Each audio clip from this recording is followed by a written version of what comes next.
Bom dia, estamos aqui hoje no podcast Governança Patrimonial. E nesse podcast estamos aqui do lado com a nossa aluna Ariana Marques, que vai ser a entrevistadora oficial desse momento muito bacana que a gente vai ter. E claro, a gente não poderia deixar de ter um especialista no assunto, que é o Dr. Vitor Brasil, que está aqui conosco para trazer um pouco da sua experiência como advogado, com esse foco também do direito empresarial, societário, e nos ajudar a pensar um pouco da importância da governança patrimonial para uma empresa familiar. Então, vou passar a palavra aqui para a Ariana, que vai iniciar a nossa entrevista. Oi, bom dia. Meu nome é Ariana. Sejam todos muito bem-vindos ao nosso podcast. Hoje nós iremos abordar esse assunto a partir de 3 pilares: família, gestão e patrimônio, com um foco especial na parte do patrimônio, gestão patrimonial, conselho de acionistas e questões jurídicas, que envolve a estruturação de empresas familiares. Para essa conversa, temos o prazer de receber o advogado Dr. Vitor Brasil, que nos ajudará a navegar por essas questões. Seja bem-vindo, Dr. Vitor, e muito obrigado por aceitar o nosso convite. Eu que agradeço, na verdade. Quero agradecer a Letéia e a Ariana.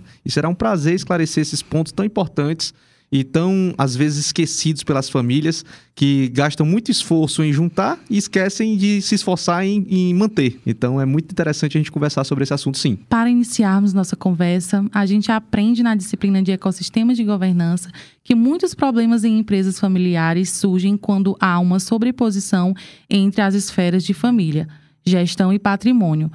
Quais são os principais riscos que você observa quando essa separação não é bem definida?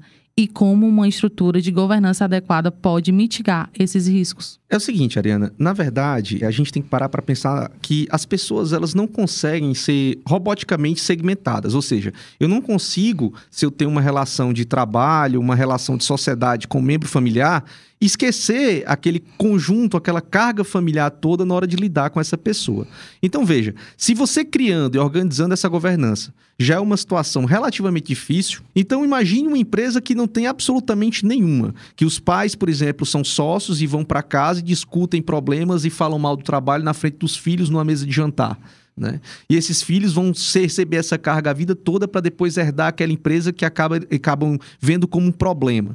Então, essa falta de segmentação, ela é extremamente perigosa porque as pessoas podem confundir as coisas, especialmente se não for feito um planejamento sucessório, tanto no âmbito do poder da empresa, ou seja, dos cargos, do conselho, das diretorias, mas também na questão patrimonial. Quais são os filhos que vão efetivamente atuar no negócio, os sucessores, na verdade, que vão atuar naquele negócio, os outros que vão ser apenas herdeiros, ou seja, vão ser acionistas. Isso é muito importante ficar definido para que a empresa, na falta de um dos sócios principais ou de um dos administradores, ela possa transcorrer sem nenhum prejuízo, evitando assim qualquer tipo de problema para os empregados, para os stakeholders em geral. E assim, só complementando, doutor Vitor, uma coisa que eu observo também é que quando se fala de patrimônio, muitas vezes as famílias elas focam muito no patrimônio empresa. Elas olham muito a empresa como se fosse o único patrimônio delas. E às vezes elas não focam no patrimônio imobiliário, por exemplo. Ou mesmo patrimônio financeiro, que às vezes tem investimento, tem empresas que têm até fundos. E os herdeiros, as novas gerações, às vezes não sabem nem o que tem. Então, talvez isso também é uma outra falha nessa passada de bastão. É a falta dessa informação de que o patrimônio é mais amplo do que eles pensam.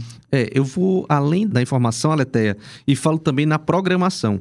No Brasil, a carga tributária e a complexidade de uma herança, elas podem depredar e dilapidar esse patrimônio até o ponto de sobrar muito pouco, certo? Não só pelos tributos que incidem, mas veja, se eu não fizer um planejamento correto e todo esse patrimônio for parar num processo sucessório, né, você tiver que abrir um inventário, por exemplo, isso aí, mesmo sem nenhum litígio, pode levar anos e anos. Com litígio, geralmente fica para geração posterior. Então, assim, enquanto isso, esse patrimônio vai ficando parado. Quantas histórias a gente não sabe, pelo Brasil todos, mas vamos citar aqui em Fortaleza, de imóveis em áreas nobres que estão ali cercados, emparedados, que estão sem utilização e não é porque está no inventário. Isso aí é um absurdo, porque é perda de renda, é desvalorização do imóvel, perda de oportunidades e as pessoas têm que enxergar dessa forma. Como eu falei brincando no começo, é muito esforço para juntar e pouco esforço para manter. Então, essa programação e organização no sentido de evitar um processo de inventário, garantir que as coisas ocorram de forma mais tranquila no evento de uma sucessão e, principalmente, também uma programação tributária. Nós estamos aqui às vésperas de uma reforma, uma reforma que, em tese, a propaganda vende, que ela veio para facilitar, mas eu nunca acredito em facilitação de credor. Eu acredito que ela vem, na verdade, com mais poderes de fiscalização e de possibilidade de aumentos, até porque, só fazendo aqui uma digressão rápida, haverá essas leis novas, mas muito do que a reforma vai fazer ainda virá por leis complementares. E essas leis são imprevisíveis, elas ainda vêm para julgar, ainda vai ter muita litigância sobre isso. Então eu acho que quem pudesse se preparar antes, organizar antes, deixar tudo pelo menos encaminhado, vai facilitar bastante e evitar qualquer tipo de trauma nessa transição. Falando agora sobre o pilar de patrimônio, qual é o papel da gestão patrimonial dentro do ecossistema de governança familiar? E por que ela se tornou tão crucial para as famílias empresárias, especialmente em momentos de transição entre gerações? Na verdade, o seguinte, nem sempre todo o lucro, então pelo menos a sobra da empresa, são necessariamente revertidos dentro da própria empresa. Às vezes é feito na criação de um patrimônio, né? Um patrimônio extraempresarial, como a Letéia bem falou, e esse patrimônio tem que ser gerido. E se ele não for bem gerido, ele pode trazer prejuízos, ele pode se perder, ele pode ser alvo de algum ostracismo que evite aproveitar oportunidades que surgem, principalmente porque no âmbito imobiliário, por exemplo, há necessidade de trocas muito rápidas. E também, principalmente na parte de investimentos financeiros. Aí sim é que as trocas são mais rápidas ainda, com essa economia global que a gente tem extremamente efervescente. Então, esse gestor, trabalho dele ser especialista e se dedicar efetivamente à organização desse patrimônio. Eu digo isso a priori, porque também é dever dele fazer todo esse trabalho que eu citei anteriormente, ou seja, de organizar o passamento desse patrimônio, a transferência desse patrimônio de forma mais econômica e protegida. Se para criar uma holding, por exemplo, que está muito na moda, as pessoas falam holding, muitas vezes sem entender o que é, mas nada mais é a holding do que uma empresa patrimonial. E nem sempre uma empresa. Existem sociedades civis que podem ser cadastradas em cartório, por exemplo, que servem também como uma holding e aí depende da necessidade que eu diria de customização de cada um. Eu acho que o gestor desse patrimônio, ele tem que estar muito por dentro dessas necessidades. São necessidades, por exemplo, de proteção sobre os riscos da atividade operacional da empresa que já existe, ou então a necessidade realmente apenas sucessória, uma necessidade de adequação tributária. Eu acho que esse gestor ele tem que ser especializado, ele tem que trabalhar muito com as assessorias contábeis e assessorias jurídicas para garantir realmente a eficiência e a capacidade de manutenção desse patrimônio. E você tocou num ponto aí da especialização, né? Assim, na minha experiência em empresas familiares, eu vejo que às vezes as famílias, elas não se atentam de que, inclusive na parte jurídica, elas precisam de um advogado mais especializado quando elas vão tratar dessa parte de estruturação patrimonial. E às vezes elas acham que o advogado que ela tem dentro da empresa, que é um advogado mais contencioso, pode fazer esse papel. Não é que não possa, mas eu acho que não deva, porque é importante olhar para todos os aspectos, como você já falou, inclusive dos riscos tributários, e para isso é importante trazer um advogado mais especialista no assunto, para garantir que você vai vai ter as melhores opções e vai fazer a melhor escolha. Na verdade, o que acontece é o seguinte, eu vou fazer uma brincadeira bem didática aqui, mas se eu tô com um problema na cabeça, eu não vou no cirurgião de pé. Então, assim, eu acho que é cada um na sua posição. E o que é que acontece? Esses aspectos, como eles exigem uma visão contratual, tributária, bancária, sucessória, societária. Então, assim, eu acho que existe, na verdade, Letéia, a necessidade de uma equipe multidisciplinar.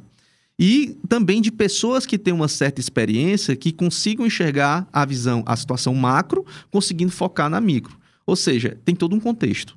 Então, a pessoa, para poder ter acesso a isso, ela tem que ter participado de outras situações dessas. Ela tem que ter conhecimento não só do direito em si, mas da gestão empresarial, da organização patrimonial. Ele tem que ter permeado por todos esses assuntos para poder transitar e efetivamente fazer um plano que seja mais dedicado. Então, não só um especialista, mas eu digo um especialista com uma certa experiência, né? E também uma pessoa que consiga ter uma sensibilidade não só de uma visão puramente jurídica, mas tenha capacidade de compreender também a visão de gestão. Perfeito. Uma questão muito discutida nas famílias empresárias é o planejamento sucessório. Quais são os principais mecanismos jurídicos que podem ser utilizados para garantir que a transição do patrimônio para as gerações seguintes ocorra de maneira organizada e sem conflitos? Muito interessante a pergunta, Ariana. É o seguinte: existem os mecanismos puramente jurídicos, que são, por exemplo, os testamentos. Essas organizações que são feitas, pode ser cerrado, pode ser já público, pode ser de conhecimento de todos ou aberto somente no falecimento da pessoa que criou esse testamento. Entretanto, existem algumas opções mais sofisticadas, que aí, como eu brinquei anteriormente, é quase uma alfaiataria. Vai depender das necessidades daquela família. Eu vou te dar um exemplo aqui bem simples. Se unicamente a pessoa quer fazer uma organização de um patrimônio pequeno para médio, numa organização tributária, e ela quer também fazer um planejamento sucessório simples, uma empresa limitada, que aí vai ser chamada de holding, ela pode ser um instrumento muito tranquilo. Normalmente, a gente tem que tomar muito cuidado, porque no mercado, muita gente tem vendido holding e feito alguns contratos que me geram muita preocupação. Mas essa aí é uma solução mais simples para organizar. Se o patrimônio já é mais robusto, eu tenho outros interessados, eu já posso criar um SA. Essa SA, essa sociedade anônima fechada, ela também vai ser uma holding. A holding, ela não é o tipo de empresa, mas uma espécie de, na verdade, a destinação daquela empresa em relação às funções dela, certo? Então, assim, nós vamos ter a SA, que é uma outra opção. E aí, existe também a possibilidade, vamos supor, que a atividade seja extremamente de risco, a atividade da empresa. Vou dar um exemplo aqui: transporte de passageiros ou transporte de cargas valiosas. Ninguém sabe a que momento essa empresa pode ter um prejuízo, por mais que tenha seguro, é um risco. E aí, então, por exemplo, um hospital. Então, quando há essa necessidade de segregação absoluta do patrimônio extraempresarial da própria empresa por causa desses riscos da atividade, aí a gente pode criar alguns tipos de sociedades, como eu falei. Um exemplo seria as comanditas, as sociedades por ações. E aí a gente vai criando tudo isso a partir das necessidades de cada família. Aí tem os núcleos familiares, por exemplo. Pode ser necessário que eu crie uma holding para os pais, e os filhos vão ter a própria holding, que será sócia da holding dos pais. E aí a gente vai desenvolvendo da forma de organizar. E tem até aqueles pedidos mais customizados, né? Por favor, proteja meu patrimônio do meu genro.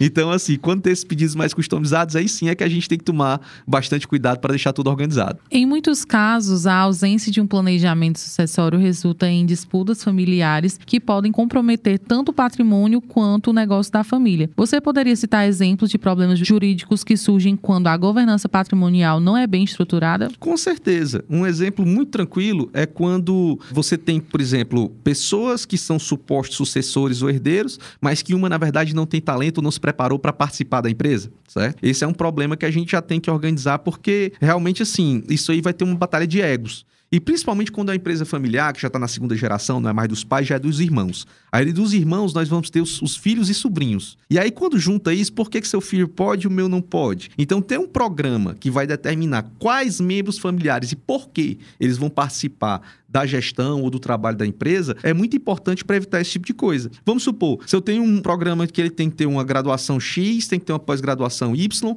tem que ter uma preparação, tem que fazer um estágio, ou seja, tem uma regra definida, eu não tenho, o filho do fulano vai participar e o meu não, porque o meu não se preparou. Então fica tudo muito mais simples, muito mais claro. E um outro problema é justamente na divisão, por exemplo, do sucessor e do herdeiro.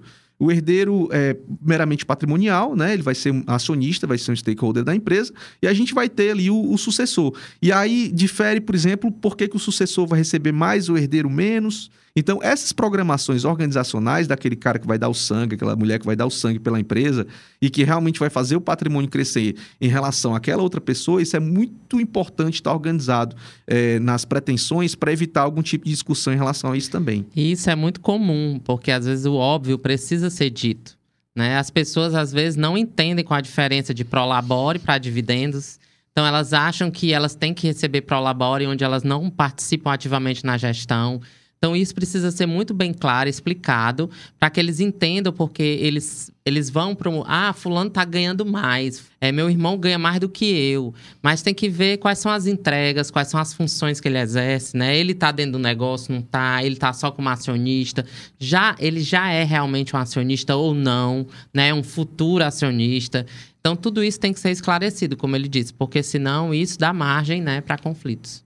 As legislações em torno de governança familiar estão em constante evolução. Poderia nos contar como as mudanças recentes na legislação ou alterações no Código Civil impactam a governança do patrimônio e os acordos societários das famílias empresárias? Olha, na verdade, como eu te falei, como essa questão do planejamento e governança é multidisciplinar, não só as legislações em si, mas, por exemplo, alterações contábeis, normativas, tudo isso pode impactar. E aí vem eu puxo o gancho daquela nossa pergunta anterior. É por isso que é importante ter um especialista. Porque ele está vivendo aquilo ali. Ele vai ter condições de organizar esse patrimônio. Entenda, uma vez que eu faça o planejamento agora, esse planejamento tem que ser revisitado periodicamente. O planejamento de hoje ele não é garantido para as leis e modificações de amanhã. O Brasil ele é muito volátil e efervescente na parte legislativa. A gente tem várias alterações e às vezes tem aquelas emendas que vêm a gancho de outro assunto. Então a gente tem que tomar muito cuidado em relação a isso. Eu acho que a maior, eu não diria ameaça, mas o maior fato complicador do planejamento que está vindo aí, como eu falei, seria a reforma tributária. Porque ela vai mexer bastante nessa questão da herança, pode mexer alguma coisa em relação à tributação de dividendos e também pode trazer alguma tributação sobre grandes fortunas, que na verdade seriam valores acima de R$1,5 milhão. O que, convenhamos que no Brasil não é nenhuma grande fortuna. Então, assim, são situações que podem trazer e que vão precisar ainda mais dessa proteção. Eu brinco muito e tenho um bordão dizendo o seguinte: planejamento patrimonial e tributário é legítima defesa no Brasil. Então, assim, essa importância muito forte da gente praticar isso aí, trazer especialistas e ver essas alterações que vão ocorrendo. Outras alterações mais simples, por exemplo, as cartorárias, essas que têm sido feitas, alterações sucessórias do próprio Código Civil, isso aí não trouxe um impacto muito significativo, porque, por exemplo, a maioria dos planejamentos já era feito de outra forma, então não foi nada que trouxe muita significância. Mas realmente, principalmente essas tributárias, elas têm que ficar aí no radar para evitar que haja algum desgaste do patrimônio. Voltando nossa atenção para o Conselho de Acionistas, muitas famílias empresárias estão adotando esse modelo como uma forma de garantir a governança corporativa. Qual é o papel do Conselho de Acionistas no equilíbrio entre os interesses da família e da empresa? Todo o papel. Eu acredito que exatamente para tirar aqueles fatores emocionais que a gente conversou, aqueles complicadores que vêm desde a infância, né, às vezes dos irmãos e ali, uma rixa entre pais, tios e etc., um conselho que tenha capacidade técnica de avaliar a empresa com uma certa frieza que o momento exige e também o próprio olhar para quem vai gerir aquela empresa. Tem um caso muito interessante que me contaram recentemente de uma empresa que tinha um diretor executivo e foi formado o conselho, né? Esse diretor executivo era muito vaidoso, era filho do irmão mais velho, que já estava na terceira geração e tudo mais, já estava sendo passado o bastão. E aí a primeira reunião de conselho foi: vamos contratar um diretor executivo de verdade. Uma coisa que o pai jamais diria, que os tios ficariam talvez reticentes de dizer, mas a pessoa que estava entrando por vaidade e não tinha condições realmente de ser diretor executivo de uma empresa daquele porte e preparada para a escala que era necessária para aquela época. Então, assim, existem coisas que só o conselho é capaz de falar e de realmente sugerir. E é importante porque aí vai ter um conselheiro externo totalmente independente, com essa capacidade, tanto de ser um especialista, uma pessoa que estudou para isso, mas também que não tem vínculos emocionais com aquela família. Então, ele realmente vai poder olhar para aquela estrutura da empresa e dar as melhores orientações. Agora, é importante também, eu até escrevi um artigo sobre isso, sobre o conselheiro Matusalém, porque algumas famílias empresárias, elas têm uma dificuldade de fazer a rotatividade dos conselheiros externos. E aí, o que é que ela faz? Ela mantém aquele conselheiro por muitos e muitos e muitos anos e acaba que ele fica contaminado em sua autonomia de dizer o que ele tem que dizer. Então, o ideal é que não se passe muitos anos, 5, 7, nem 10 anos, como um conselheiro externo, mas que tenha a oportunidade de oxigenar, trazer outros conselheiros, para que não perca essa autonomia que você falou, tão importante, né? De dizer realmente o que precisa ser dito de uma forma profissional. Então, é muito importante que as empresas familiares se atentem a isso, né? Que elas não se vinculem emocionalmente a esse conselheiro externo a ponto de não poder demiti-lo, de não poder, né, tirar e colocar um conselheiro novo. E evitar até que esse conselheiro externo ele tome decisões afetadas. Exatamente. Que aí, com o tempo e a convivência, ele pode tomar partido de alguém, não pela qualificação técnica, mas por outra emoção de amizade, o que seja. E isso aí pode trazer algum tipo de prejuízo para a empresa também. Com a diversificação dos interesses ao longo das gerações, é comum ver conflitos surgirem entre acionistas familiares. Na sua opinião, qual é a melhor forma de estruturar um conselho para acomodar diferentes gerações e interesses, garantindo uma governança eficiente e justa? Bem, na minha opinião, seria um conselho intergeracional, certo? Focado já na preparação da sucessão, tanto com pessoas que entendem do negócio, se possível, até fundadores, e também, como a gente conversou agora há pouco, conselheiros externos. E aí eu iria até, como eu falei, não necessariamente de um ramo específico, por exemplo, ou um advogado, ou um contador, ou um consultor. Às vezes, mais de um conselheiro, uma visão multidisciplinar seriam muito interessantes, né? Para poder evitar que haja alguma contaminação na decisão desse conselho, né? Alguma questão emocional, e que ele possa equilibrar realmente esse, como é que eu posso dizer, esse primeiro impacto familiar, segundo impacto geracional que vai existir, né? Porque, por exemplo, com todo respeito aos fundadores, inclusive a segunda geração, mas as práticas que trouxeram a empresa até aqui não necessariamente são as práticas que vão levar essa empresa para frente, né? Muitas vezes não são. Então, é necessário ouvir essas novas gerações e que, para evitar uma ruptura do que tem dado certo também até aqui, é muito importante que haja essa passagem de bastão de uma forma muito macia e, eu digo, de uma forma integrada, aplicando o novo à tradição, conjuntamente, de uma forma que a empresa vá se transformando sem uma ruptura tão grave que ela perca sua essência também do que fez chegar até aqui. Perfeito. Além dos desafios relacionados à sucessão, outro ponto crítico são os deveres fiduciários dos conselheiros. Como a legislação atual regula a responsabilidade dos membros do conselho de acionistas em empresas familiares e como é possível proteger a empresa de possíveis abusos de poder? Bem, tomar muito cuidado em relação a isso, principalmente na confecção dos contratos desses conselheiros, né? Porque hoje, por exemplo, com a prestação de serviço, a maioria desses conselheiros, eles não serão empregados necessariamente da empresa, nem necessariamente sócios, principalmente se for um conselho externo. Vai ser uma prestação de serviço direta.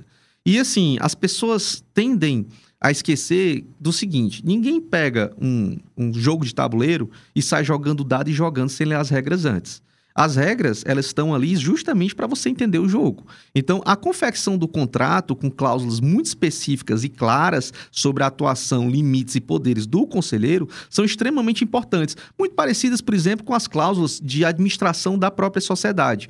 Uma tristeza que eu sinto é quando a gente pega um contrato social e vê uma cláusula de administração com um item só em um parágrafo, dizendo que pode assinar em conjunto ou não, e sem especificar quais são aqueles poderes do administrador. Isso também vale para o conselheiro. Qual é o peso do voto dele? Quais são as sugestões que ele tem que dar em relação à empresa? Por exemplo, e outra coisa, uma coisa que você pode observar é que o conselheiro, nem sempre ele é um meio, mas ele é um fim. Ou seja, ele tem a obrigação de levar a empresa para um determinado destino, parecido também, assim, permeando às vezes a função de um CEO, não tanto na liderança, mas pelo menos na organização. Então, é muito importante observar se esse conselheiro tem algum tipo de agenda, quais são os benefícios que ele vai ter em relação às vitórias da empresa. Então, toda essa organização é muito importante. A legislação hoje ela é muito decorrente da parte de danos mesmo do Código Civil, né? E assim, é importante que a gente analise realmente para fazer uma organização contratual e evitar que esse conselho, esse conselheiro extrapole suas funções e acabe trazendo algum tipo de prejuízo para a empresa. E se trouxer, que ele responda por isso nos limites do contrato. Quais são as boas práticas de governança familiar que você recomendaria para as famílias que estão iniciando o processo de formalização de suas estruturas? Há algum tipo de protocolo familiar que você costuma sugerir? Primeiro protocolo que eu digo é não tentem fazer nada sozinhos, certo? Isso aqui é uma coisa que eu digo porque quando vão tentar, pode ser que a situação desgaste tanto que quando finalmente decidam chamar o profissional, a situação esteja bem mais complicada e fica bem mais demorado e bem mais caro de resolver. Então, a primeira coisa é procure uma ajuda especializada. Existem excelentes consultores, estou aqui do lado de uma. Existem advogados, escritórios, contabilistas que são especializados nesse tipo de situação. E quando eu bato um especialista, não só especialista do conhecimento legal, é uma pessoa que tem a sensibilidade de enxergar e de saber negociar as coisas dentro daquela empresa para que, quando ela sair também, o trabalho estiver feito, ela não deixe ali uma situação de guerra iminente, né? Ou então uma guerra fria entre as pessoas daquela família. Então, eu acho que o primeiro protocolo é procurar ajuda externa, certo? Eu digo que o segundo protocolo seria acreditar e aceitar as dicas e o trabalho da ajuda externa, né? Não adianta você contratar para, não, pelo menos eu estou com gente de fora. E tudo que a pessoa pede, aí a família não faz ou faz mal feito. Então, assim, eu digo que é se entregar mesmo ao processo do trabalho. E eu vou até inverter a ordem um pouco, Ariana, e colocar que o principal protocolo é entender a importância disso, certo? Não só para a empresa, que às vezes a principal fonte de subsistência da família inteira e de vários empregados, mas também para o patrimônio, né? Não deixar para depois. A vida é muito imprevisível, as legislações também. Eu sei que muitos fundadores têm aquele espírito da imortalidade, mas chega para todos. Abílio Diniz, que Deus o tenha, que o diga, né? Então, assim, é muito importante a gente entender que todo esse processo de organização, ele é para ontem. E eu ainda complemento dizendo que nessa construção do protocolo, mais importante, às vezes, do que o documento em si, é o processo da construção. Porque é lá que você começa a desmistificar assuntos, entender que é possível ter conversas difíceis sem brigar. Mas isso é um exercício que precisa, como ele falou, da mediação de alguém externo. Porque não dá realmente para fazer sozinho. Porque existem as vinculações emocionais que não permitem isso. E que muitas vezes você tem que tratar alguns assuntos mais complexos e ensiná-los como lidar com aquilo sem ficar com raiva e nem levar para o lado pessoal. Isso é o mais difícil. Porque muitas vezes eles aprenderem a trocar o chapéu e entender, nesse momento aqui, eu tenho que agir como sócio. Lá fora, eu tenho que agir como pai ou como filho, como membro familiar. Mas o óbvio, muitas vezes, precisa ser realmente dito e repetido várias vezes para ver se as pessoas realmente entendem. Então, como ele falou, o primeiro protocolo é entender que a família empresária não vai conseguir, por mais harmoniosos que eles sejam, realizar qualquer tipo de acordo sem uma ajuda externa. Nos momentos em que surgem conflitos entre os membros da família, que mecanismo você considera mais eficazes para prevenir e mediar esses problemas? Quais são as ferramentas jurídicas mais comuns para garantir a harmonia familiar e empresarial? Ferramenta jurídica, eu vou te dizer que nenhuma. Ele pode até resolver o problema, mas harmonizar ele não vai. Então, assim, eu acho que a ferramenta mais importante, aí eu bato de novo na tecla, é um consultor experiente, que vai ter capacidade de desarmar aquela situação de um modo que, às vezes, não traga todo aquele afeto, aquele convívio familiar de volta, mas que permita, pelo menos, uma convivência harmoniosa entre essas pessoas que têm tantos interesses envolvidos, né?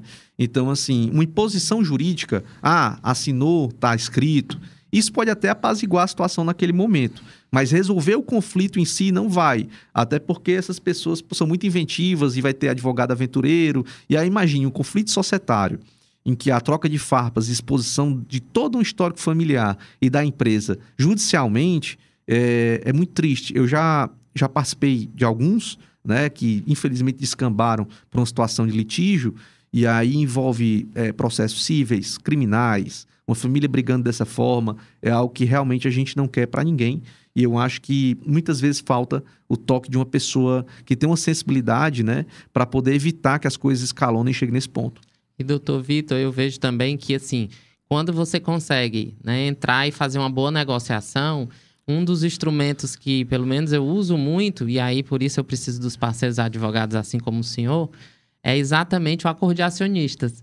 Mas, assim, é como ele falou, o acordo de acionistas em si, a ferramenta, ela não vai contribuir do jeito que ela pode contribuir se não der um passo anterior, que é exatamente fazer toda essa negociação, de desmistificar vários assuntos que precisam ser tratados, para depois, no final, realmente conseguir colocar no papel tudo o que eles já fizeram no acordo psicológico, porque precisa ser feito um acordo emocional antes. Então, é como ele diz, vamos negociar, né? Entra nesse acordo familiar, né? mais comportamental, e aí sim, depois, né? garantir legalmente todas essas decisões que eles tomaram em conjunto. A importância de um bom profissional, né? Com certeza. Em todas as áreas, tanto na jurídica, como assessoria, como contábil também. É importante cada membro nas suas funções para ter uma governança bem estruturada. Para encerrar, que conselhos você daria para as famílias empresárias que estão no processo de formalizar a sua estrutura de governança e ainda não sabe por onde começar? Eu vou fazer um apanhado do que a gente conversou até aqui, porque eu acho que uma sumarização ela vai dar os melhores conselhos do que a gente tratou até agora. Que, como eu disse, começar pela escolha de um bom profissional. Eu acho que tem que identificar também o perfil daquele profissional com o perfil da família, né? Que seja uma pessoa que tenha ali uma aderência, né? Isso é muito importante, ou seja, não investir tempo nem valores na escolha dessas pessoas que vão participar desse processo de profissionalização. Entender que esse processo é para ontem, né? Isso aí tem que ser começado, tem que ser finalizado, tem que ter começo, meio e fim. Não é algo para dizer que estou fazendo durante 2 anos para dar uma paz emocional e efetivamente não fazer nada, ou seja, tem que ser feito. Terceiro, as pessoas terem um equilíbrio emocional, porque realmente é uma coisa imprescindível para uma situação dessa, porque serão abertas algumas feridas, talvez, de todo um histórico familiar. É muito importante que a gente consiga equilibrar isso aí. E mais é entender que nenhuma ideia pode ser fixa, tudo é mutável, especialmente no Brasil. Entender que esse planejamento ele vai ter que ser revisitado em outros momentos, nada é tão definitivo assim, certo? E entender, como a Letéia falou, que antes dos documentos, das assinaturas, tem um passo atrás que o como, né, o caminho, a jornada para chegar nesse acordo, ele é muito importante para toda a família, para a manutenção da unidade familiar, que efetivamente vai ser combustível para o crescimento da empresa e do patrimônio. Muito obrigada, Dr. Vitor, pela sua participação e por todos os insights valiosos que você compartilhou. Tenho certeza que todo mundo tirou muitas lições importantes sobre a importância de uma governança bem estruturada. Foi um grande prazer. Gratidão aí por todo esse ensinamento, né? Com certeza. É sempre bom ficar batendo papo com pessoas como o Vitor, que tem muita experiência. Eu tô chamando já de Vitor. Sempre, Letéia. Que tem muita experiência nessa área, não só olhando para o jurídico propriamente dito, né, mas também olhando para a questão da negociação, né? Então, assim, ajudando também, contribuindo nessa parte de negociação que é tão importante dentro de todo esse processo de organização da família, que a governança é o principal instrumento. Então, também gostaria de agradecer e ficamos por aqui, aguardando o nosso próximo podcast do Ecossistema de Governança.